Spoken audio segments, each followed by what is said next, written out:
We begin with the battle for leadership of the Republican wing of the Senate. Kentucky Senator Mitch McConnell beat out Florida Senator Rick Scott and will lead the GOP wing of the chamber on Capitol Hill. Now, for everything we are learning about that vote, let's send it out to Joe Khalil on Capitol Hill. Good morning, Joe. What is the latest?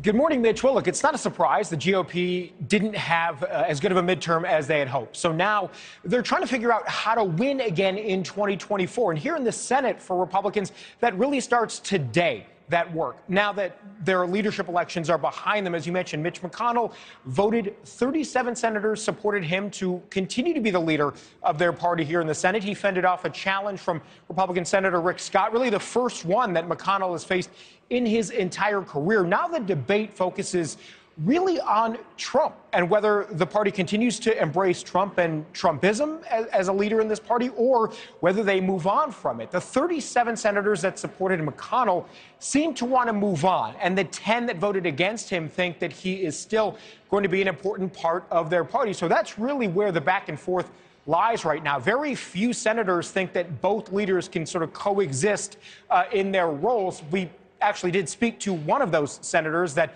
does support both of them, Tommy Tuberville from Alabama. You'll hear from him.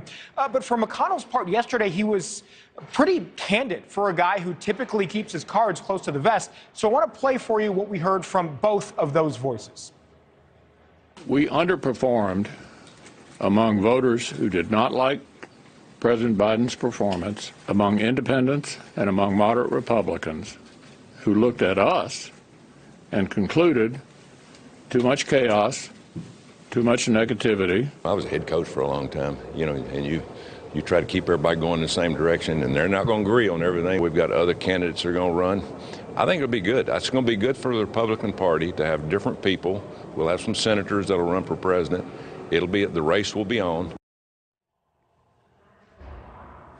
Now, again, Senator Tuberville, one of the rare voices that thinks both of those leaders can coexist as it stands now. I should mention we have some interesting things happening on the House side of the Capitol as well.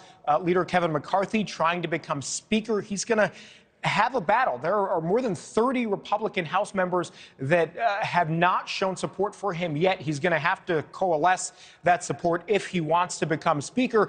And for the future Speaker, Nancy Pelosi, we could hear as early as today what her future is in the Democratic Party on the House side, whether she's going to remain in leadership or whether she's going to step back in her role. Her spokesperson saying that that decision, again, could come as early as today. So certainly we're keeping an eye on that as well, Mitch. It seems like the only guy not facing a challenge is Chuck Schumer. He's going to be the Senate Majority Leader of the Senate. I haven't heard anything different on that one. That is Joe Khalil. He's reporting live from Washington, D.C. Joe, thank you. Thanks for watching. Go to newsnationnow.com to find NewsNation in your cable lineup. And don't forget to click the red subscribe button below to get more of NewsNation's fact-based, unbiased coverage.